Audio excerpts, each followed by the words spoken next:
Yo, what is good, everybody?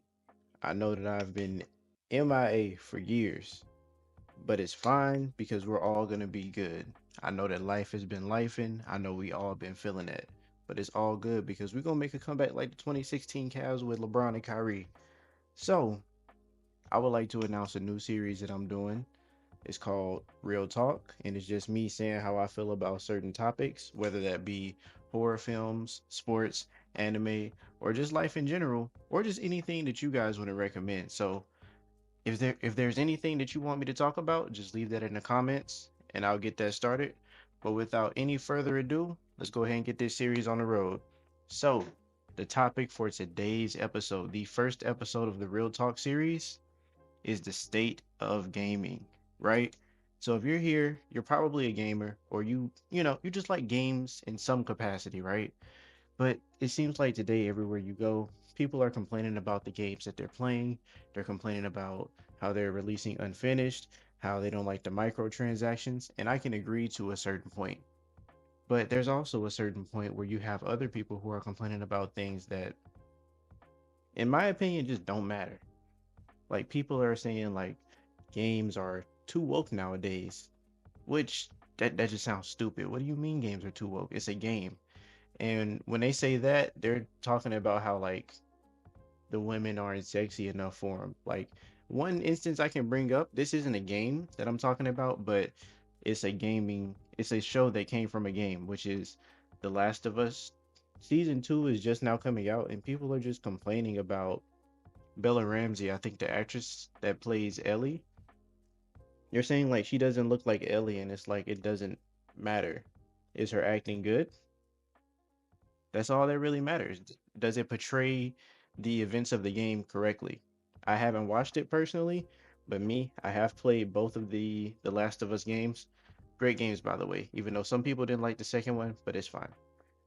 Both games are great. From what I've seen from the show, her acting is fine. We just need to stop complaining about some things. Everything is not going to be catered to you. That is okay.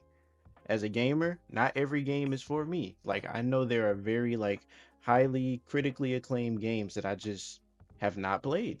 And that is fine because they may not be for me. Even though they are good games to other people, that doesn't mean that it'll fit for me and what I like to do.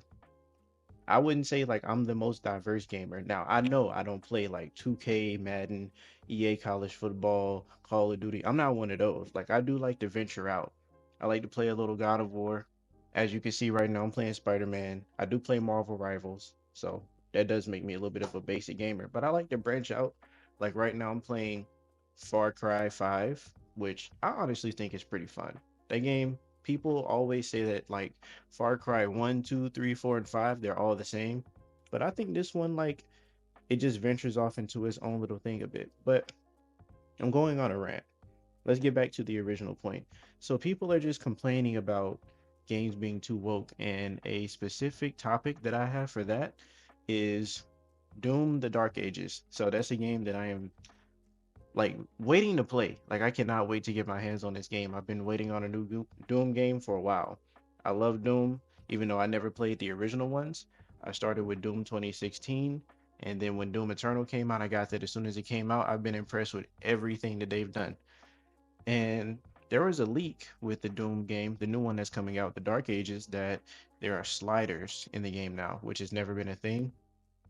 And you can modify things like parry timings and other things. I didn't pay too much attention to it because I was just like, oh, that's cool. Like it gives you your own pace of playing the game. Like if you want to play on a hard difficulty, but you feel like parrying is a little too hard, you have the choice to open that window up a little bit more so it'll be a little bit easier for you.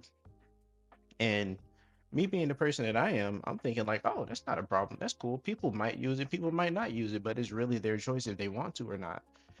But the internet said no. The internet said no, this game is too woke. Doom the woke ages. And I'm like, Doom literally put out a tweet not too long ago. And I quote this: you control the buttons that you press, right? So you don't have to turn up the sliders. You can just set your difficulty and you can play the game as it is. You have a choice to not turn up the sliders. It's not like they have a gun to the back of your head and they're like, Turn up this.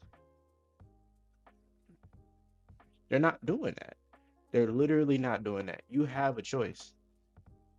And another controversy that came up recently was Assassin's Creed Shadows. They were like, "Oh, why is I don't even Yasuke? I think his name is Yasuke. I haven't played this game. I haven't played Assassin's Creed in a while. But they were like, Yasuke, like, why is he a retainer? Like, he's a black retainer. Like, this game is too woke. And you can destroy shrines and you can kill Asian people. And it's like, what are we talking about here? I can understand that destroying destroying the shrines is a bit disrespectful to Japanese culture, and they did do an update to where you couldn't do that anymore. I have no problem with that. My problem was that everyone's reason for saying that they won't buy the game is that Yasuke is in the game and he's a playable character and he can go around killing Asian people when there were no black retainers.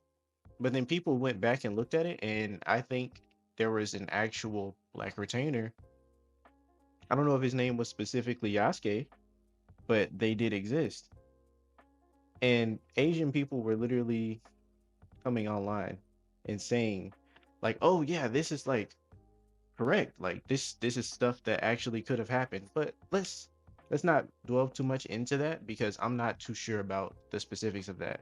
All I will say is that Assassin's Creed has never been like a historically accurate game. Never. So for them to come out of the blue and care so much about being historically accurate all of a sudden, very weird to me. And let's get back to the point of where people are complaining that characters are not sexy enough. Brother, you're here to play a game, not goon.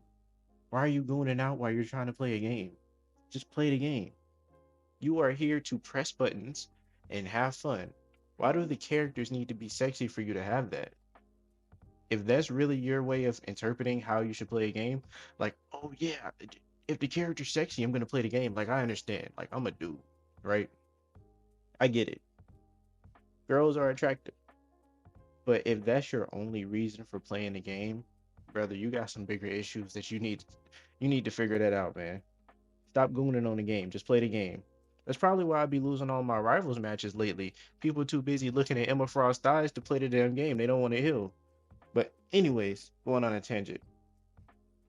It's very damaging to even think that way because young men are seeing these opinions online and their minds are so fragile, they're so impressionable that they think that this might be the way. Like so many people are just thinking like this, and we got to stop doing this. We can't be doing this.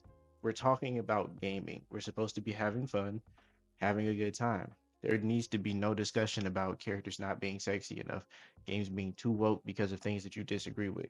You can disagree with things and not complain about them. You could just keep that to yourself. You don't have to voice your complaints all the time, especially when it's something as childish as what I just brought up.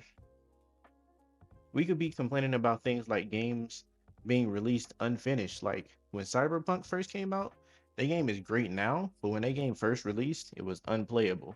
These are things that we need to complain about. People putting all types of microtransactions into the game, that is actually something that needs to be fixed. That's something we need to talk about. Game prices going up even though they're not even finished, that is something that needs to be talked about. We have so many things, so many topics, so many issues that we could actually be vocal about, and we choose to talk about stupid things about characters not being sexy. That doesn't make sense.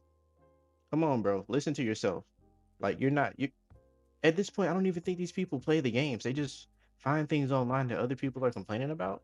And they're like, oh yeah, me too. Like I want to complain about that too. Like, bro, be serious. Go do something with your life. Stop complaining online about stupid things. And you might say that I'm doing the same thing, but I feel like valid concerns are being brought up on my behalf. Another thing, another thing that I really, really, really, really, really hate, skill-based matchmaking. And no, it is not because I'm ass at the game. It's because I grew up playing Call of Duty. And when I first got on Call of Duty, guess what? I sucked. I was trash. I was getting shit on repeatedly. But you know how I got better at the game? I just kept playing. And I wouldn't say I practiced. I just kept going into games and I was like, okay, if I do this, I'll probably die. But if I do something else, there are different possibilities. But nowadays, it's like skill-based matchmaking. It gives people no time to grow. Especially like with someone like me, if I just get on a game, I'm gonna be into like pretty low rank lobbies when I first start out. But let's say I have a couple of good games because I'm better than the average gamer. Like not even trying to brag, but I feel like I'm better than the average gamer. So if I'm on a new game and I start to just like dominate a little bit, I understand you can put me in a higher like a higher skill gap range, but don't put me in there with fucking celestial grandmasters, one above alls. Like even on rivals, like I'm pretty good at that game. I peaked at the top of GM2 in season 1.5, or I don't know which season it is, but all I know is that I peaked at Grandmaster 2. But all the games I get into, the teams that I play against, they're like the SEAL team number 6. And I have fucking little Timmy who likes to play Jeff the Shark and wants to be DPS Jeff in the backlines. Then when I ask him to heal, he gets on Iron Fist. Brother, I meant heal the team, not yourself with your meditate. Come on, man. We gotta make more sense of this. Like unbalanced teams is like the number one reason why I hate playing rivals right now, because after the rank reset, I am now in Plat 3. I was in Plat 2, but I went on like a 9 game losing streak. I can't lie. I'm not proud to say that. I'm actually kind of ashamed that I even admitted that on the video. But it's true. And I'm losing games where I'm going 30-9, 30-6. I'm winning SVP. And the rest of my teammates, it seemed like they doing backflips with the controller in their hand while they trying to play. But those are just some of my gripes with the gaming community. Um, I hope this video has been very enjoyable for you. And if you have any other topics or any other opinions that you would like to bring to me, or things that you want me to talk about, you can leave those in the comments. Thank you again for listening and have a good one.